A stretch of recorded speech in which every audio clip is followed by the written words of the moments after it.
Good morning. और चलिए हम लोग 8 से 15 जुलाई तक के जो करंट्स हैं उसको हम लोग डिस्कस कर लेते हैं। और इसके बाद लगभग जो है पूरे साल भर का हम लोग करंट जो है ना इसी तरह डिस्कस करते रहेंगे। और मेरी आप लोग से यही सलाह है कि रोज़ पढ़िए। दरअसल एक दिन में करंट अफेयर्स कभी तैयार नहीं होगा। रोज़ पढ़िए और उसको रिवाइज करिए, रोज़ पढ़िए उसको रिपीट करिए। अगर आप 2 बार रिपीट करने के बाद भी अगर कुछ तथ्य को आप भूल जा रहे हैं तो आप कोशिश करिए कि उसको नोटबुक में लिख लें। तो चलिए शुरुआत करते हैं। एसोचैम ने हबीबगंज रेलवे स्टेशन की इमारत को जेम 5 स्टार रेटिंग से सम्मानित किया है। भाई एसोचैम जो है उसका फुल फॉर्म क्या है मुझे कमेंट बॉक्स में बताइएगा। एसोचैम करती क्या है? तो एसोचैम ने क्या किया है? एसोचैम ने हबीबगंज रेलवे स्टेशन की इमारत को जेम 5 स्टार रेटिंग से सम्मानित किया है। ठीक है, हबीबगंज रेलवे स्टेशन को क्या दिया है? तो जेम 5 स्टार रेटिंग दिया है। हम्बोल्ट रिसर्च अवार्ड से सम्मानित किया गया भारतीय अर्थशास्त्री कौशिक बसु को। भाई हम्बोल्ट रिसर्च अवार्ड से सम्मानित किया गया भारतीय अर्थशास्त्री कौशिक बसु को। आगे देखते हैं। राज्य की विधानसभा ने विधान परिषद के गठन प्रस्ताव पारित किया पश्चिम बंगाल में। अब पश्चिम बंगाल जो है ना वहाँ पर भी विधान परिषद होगी। विधान परिषद बनाने के लिए साधारण बहुमत से वो चीज़ पारित हो जाता है। क्योंकि ममता बनर्जी शुभेंदु सरकार से अपना इलेक्शन हार गई थी और जाहिर सी बात है कि विधान परिषद की अगर उनको सीट मिलेगी तो वो आसानी से वो मुख्यमंत्री बनी रह सकती हैं, अन्यथा 6 महीने के बाद उनको मुख्यमंत्री का पद जो है खाली कर देना पड़ेगा। आप ये देखिए जैसे बिहार के मुख्यमंत्री हैं, बिहार के मुख्यमंत्री कहीं से विधायक नहीं हैं, वो दरअसल विधान परिषद के सदस्य हैं।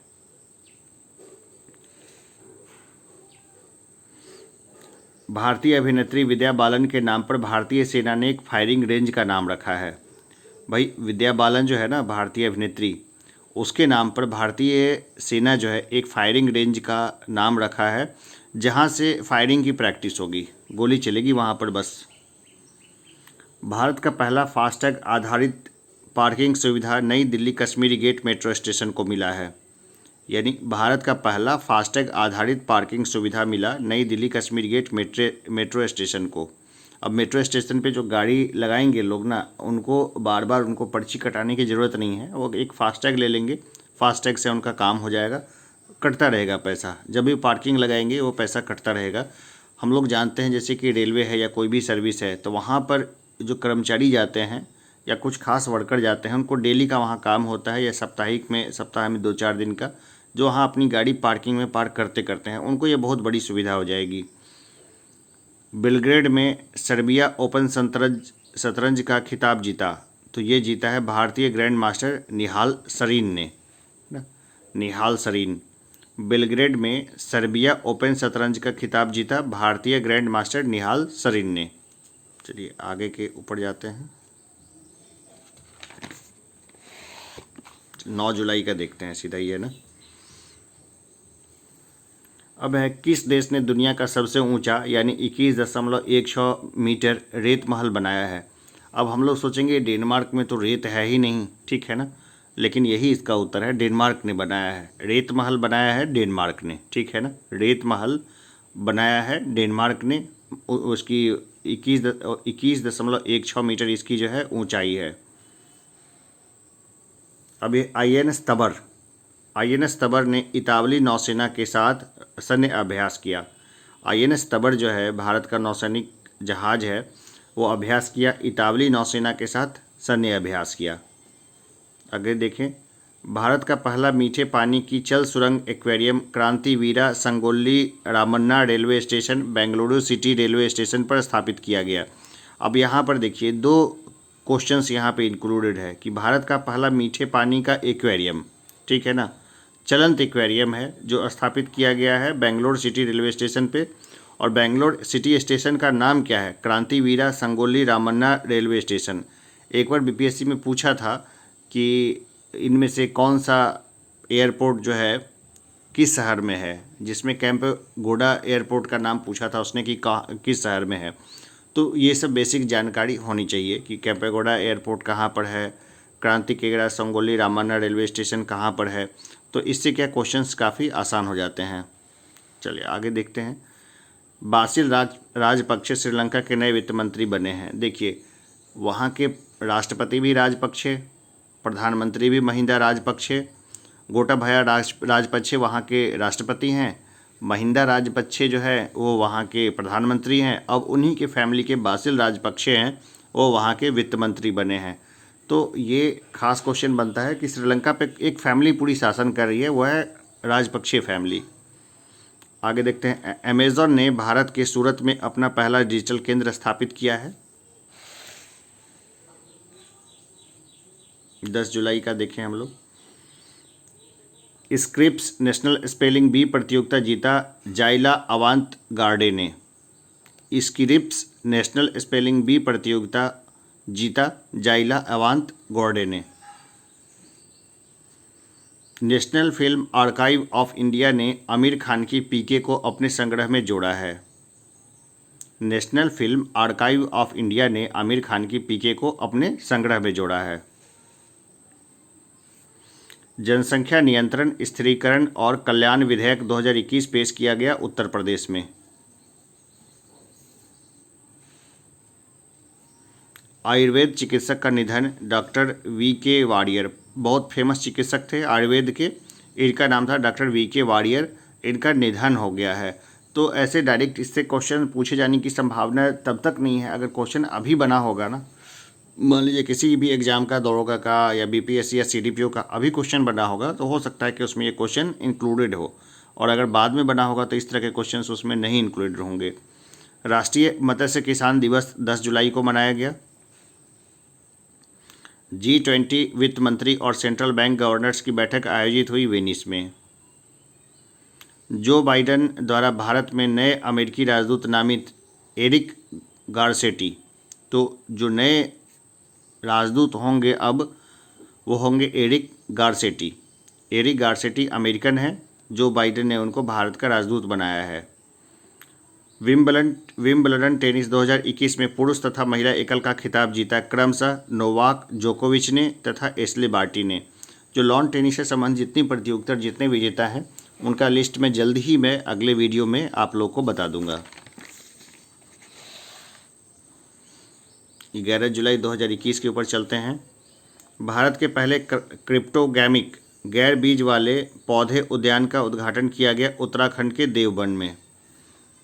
भारत के पहले क्रिप्टोगैमिक यानी गैर बीज वाले पौधे उद्यान का उद्घाटन किया गया उत्तराखंड के देवबन में।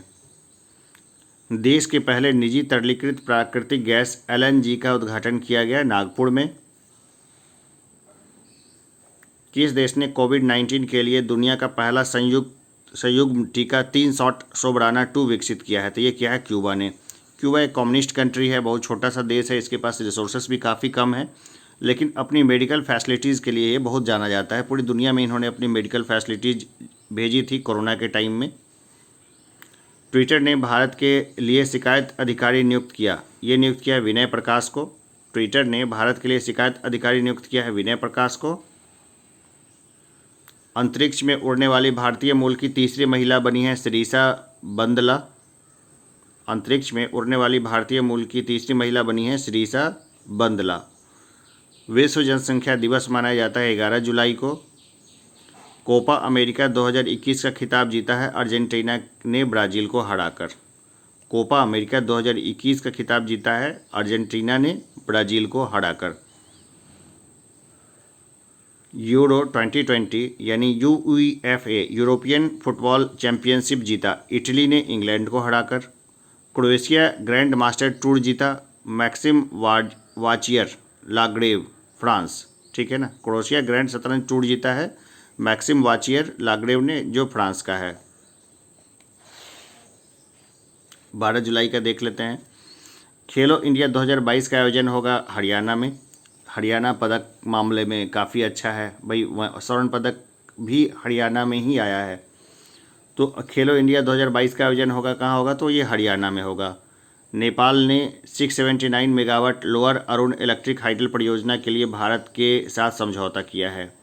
नेपाल जो है, ठीक है, नेपाल ने 679 megawatt lower Arun electric hydel परियोजना के लिए भारत के साथ समझौता किया है। क्वेश्चन पूछेगा किस देश ने किया है, तो नेपाल ने किया है। अंतर्राष्ट्रीय मलाला दिवस मनाया गया 12 जुलाई को। ठीक है, अंतर्राष्ट्रीय मलाला दिवस कब मनाया गया? 12 जुलाई को। मलाला यूसुफजई कौन है ये बताइएगा, इच्छा करें तो ज़रूरी नहीं है क्योंकि सब लोग उसको जानते ही हैं, काफ़ी फेमस कैरेक्टर है, नोबेल प्राइज़ विनर है। बांग्लादेश के मोहम्मदुल्लाह रियाद ने टेस्ट क्रिकेट से संन्यास लिया। ठीक है, तो बांग्लादेश के हैं, बांग्लादेश के मोहम्मदुल्लाह रियाद ने टेस्ट क्रिकेट से संन्यास लिया है। समीर बनर्जी जो भारतीय मूल के हैं, ने विंबलडन 2021 में जूनियर एकल का खिताब जीता है। जाहिर सी बात है भारतीय नहीं है ये, अब किसी और देश के नागरिक हैं, तो मुझे बताना है कि कौन से देश के नागरिक हैं। समीर बनर्जी ने विंबलडन 2021 में जूनियर एकल का खिताब जीता है। सार्वजनिक उद्यम विभाग डीपीई को वित्त मंत्रालय में स्थानांतरित कर दिया गया है। सार्वजनिक उद्यम विभाग जो था उसको अब जो है वित्त मंत्रालय के अधीन उसको कर दिया गया है। अब उसका ऑफिस और वित्त मंत्रालय का ऑफिस एक ही होगा। 13 नंबर पे आते हैं, 13 जुलाई के। तो ब्रिक्स पर्यटन मंत्रियों की बैठक की अध्यक्षता की पर्यटन मंत्री जी किशन रेड्डी ने। अब भाई पर्यटन मंत्री कौन है, तो वो जी किशन रेड्डी हैं। और ब्रिक्स यानी कि ब्राज़ील, रसिया, इंडिया, चाइना और साउथ अफ्रीका के पर्यटन मंत्रियों की बैठक हुई और उसकी बैठक की अध्यक्षता किसने की? जी किशन रेड्डी ने। एनटीपीसी गुजरात के कच्छ के रण में भारत का सबसे बड़ा सौर ऊर्जा पार्क स्थापित करेगा। जो एनटीपीसी है वो गुजरात के कच्छ के रण में भारत का सबसे बड़ा सौर पार्क स्थापित करेगा। स्पुतनिक वी का उत्पादन करेगी serum institute of India. Serum institute India के सीईओ कौन है मुझे बताइएगा कमेंट बॉक्स में, काफ़ी फेमस नाम है उनका। स्पुतनिक वी का उत्पादन करेगी सीरम इंस्टीट्यूट इंडिया। भारतीय राष्ट्रीय भुगतान निगम एनपीसीआई ने के भीम यूपीआई क्यूआर आधारित भुगतान अपनाने वाला पहला देश बना है, तो भूटान। यानी भीम यूपीआई क्यूआर जो है ना वो भारतीय ऐप कहाँ चलेगा, तो ये चलेगा भूटान में। नेपाल के प्रधानमंत्री बने शेर बहादुर देउवा। शेर बहादुर देउवा से पहले कौन थे? केपी शर्मा ओली। ठीक है ना, उनके समदूरी के सिद्धांत वगैरह काफ़ी फेमस है, तो वो मैं क्लास में उसको कभी जो है ना, ये जितने चीज़ है जिसमें कुछ छुपे हुए टर्म्स होंगे मैं लाइव क्लास में सबको सॉल्व कर दूंगा। इलेक्ट्रिक टैक्सी बाइक योजना लॉन्च की है कर्नाटक ने। अब वहाँ पे इलेक्ट्रिक टैक्सी बाइक यानी एक बाइक होगी जो इलेक्ट्रिसिटी से चलेगी। आप उसको भाई बहुत ज़्यादा कामगार हैं, आईटी पेशेवर बहुत ज़्यादा हैं, तो एक आदमी के लिए क्या ज़रूरी है पूरी कार की या पूरी ऑटो की, एक बाइक से काम चल जाएगा। तो इलेक्ट्रिक टैक्सी बाइक योजना लॉन्च की है कर्नाटक ने।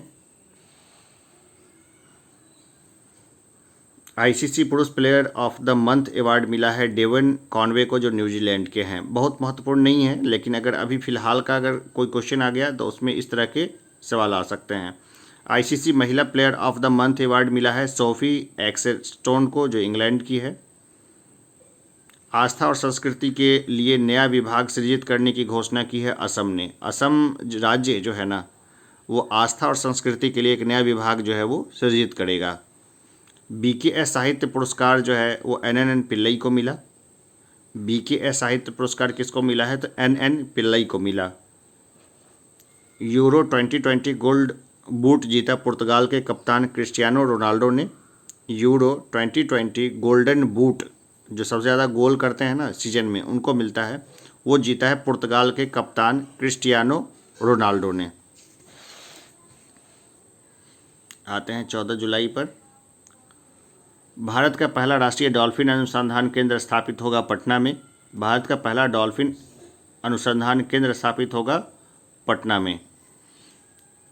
P-8I भारतीय नौसेना को अमेरिका स्थित एरोस्पेस कंपनी से पनडुब्बी रोधी युद्धक विमान प्राप्त हुआ है। यानी P-81 जो है ना वो मॉडल है, ये भारतीय नौसेना को अमेरिकी स्थित एरोस्पेस कंपनी से पनडुब्बी रोधी युद्धक विमान प्राप्त हुआ है। P-8I युद्धक विमान प्राप्त हुआ है भारतीय नौसेना को, जो पनडुब्बी रोधी है, पनडुब्बियों को मार गिराएगा आसमान से ही। राज्यसभा में सदन के नेता बने हैं केंद्रीय मंत्री पीयूष गोयल।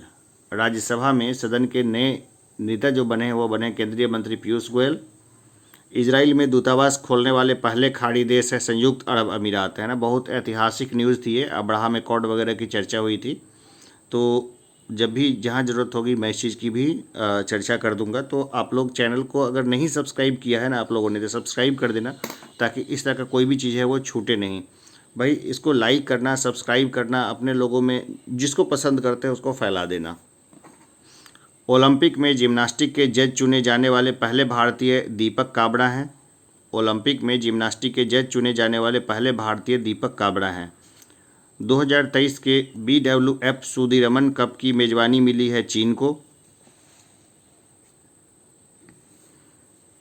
2026 की विश्व बैडमिंटन चैंपियनशिप की मेजबानी मिली है भारत को।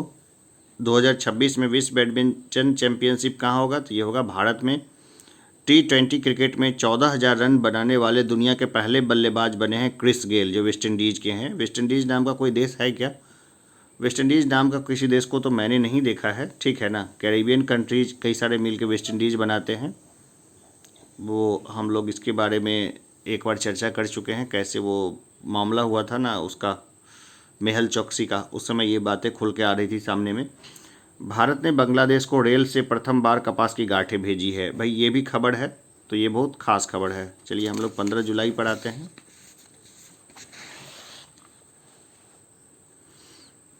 15 जुलाई का हम लोग देखें तो तजाकिस्तान की राजधानी दुशांबे। भाई यहाँ पे क्वेश्चन सॉल्व हो गया। कई बार ये होता है कि किसी राजधानी में कोई इम्पोर्टेंट काम हो रहा होता है ना, तो बस राजधानी ही सीधा पूछ लेते हैं।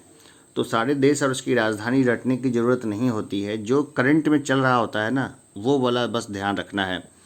तो ताजिकिस्तान की राजधानी दुशांबे में आयोजित शंघाई सहयोग परिषद के विदेश मंत्रियों की बैठक में भारत का प्रतिनिधित्व किया विदेश मंत्री डॉक्टर एस जयशंकर ने। ठीक है, अभी भारत के विदेश मंत्री कौन है? एस जयशंकर हैं, पहले विदेश सचिव थे ये।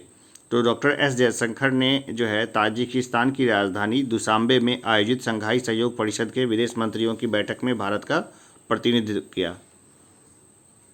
समुद्री सुरक्षा पर त्रिपक्षीय टेबल टॉप अभ्यास में भाग लिया भारत, श्रीलंका और मालदीव ने।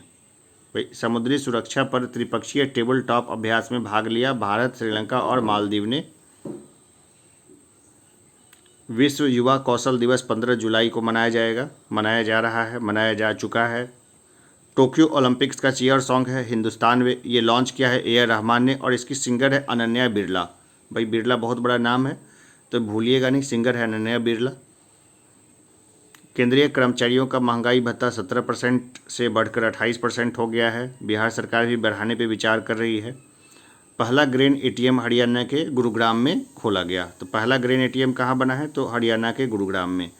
ठीक है, तो अभी के लिए इतना ही। और जो करंट का जो ये सेशन है इसमें आप लोग इसको एक्टिवली पार्टिसिपेट करें।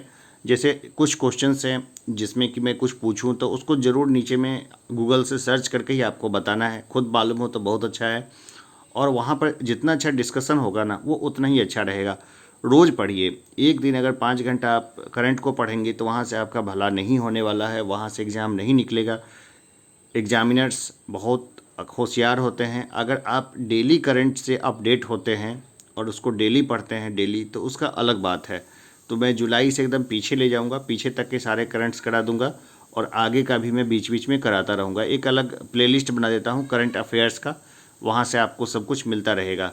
तो जो भी एग्जामिनेशंस 2021 में और 22 में होंगे वहाँ पर ये करंट्स आपको बहुत अच्छे से देखने को मिलेंगे। जो करंट्स अफेयर्स रिलेवेंट नहीं होंगे उनको मैं हटाता जाऊँगा।